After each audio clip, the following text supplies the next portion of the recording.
Hello everyone.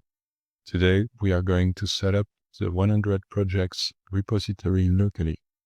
We are starting from the repository's README file. First, let's take a look at the setup instructions. As you can see, there are 3 main steps. Step 1 is to fork the repository. This means creating a copy of the repo in your own GitHub account. Let's scroll back to the top and click the fork button. If you are not signed in yet, GitHub will ask you to log in. Once that's done, your fork will be created.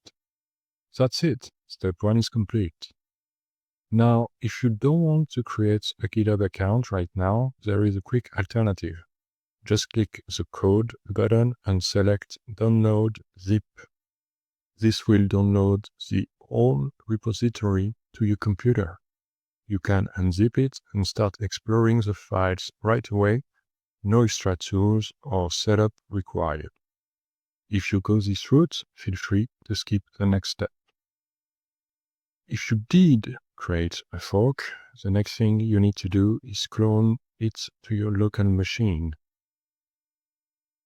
To do that, copy the URL of your newly forked repository.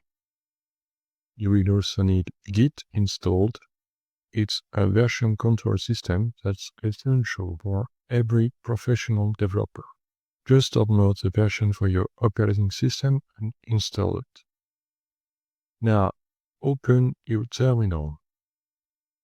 I'm using Git Bash, which comes bundled with Git.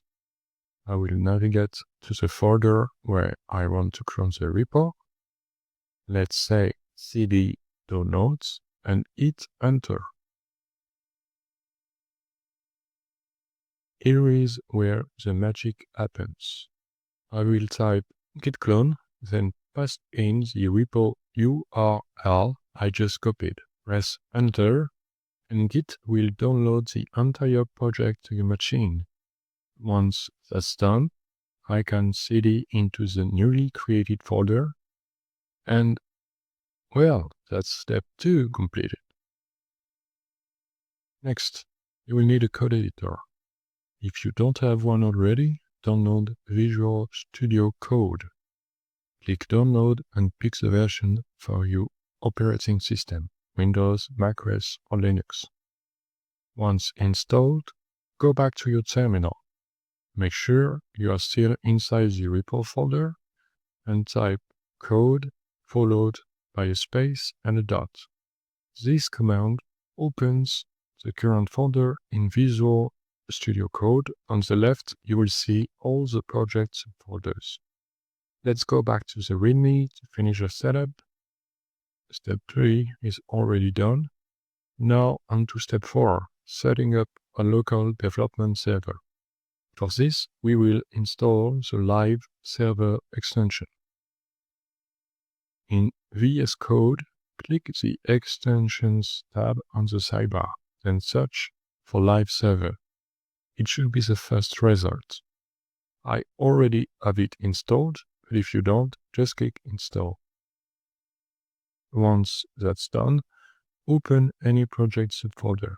I will choose the boilerplate folder since it contains the starter code for all projects. Open index.html, then click the Go Live button at the bottom of the editor. And that's it. Your project will open in your browser and run locally with automatic refresh every time you make changes. Mission accomplished. You are all set to start coding. Make sure to check out the other resources in the README, including the PDF companion guide with challenges and bonus tasks for each project. It's a great way to stay motivated if you are starting a 100 days of code challenge. Congrats on getting the repo set up. Don't forget to like, subscribe, or leave a comment on the video. Happy coding and see you soon!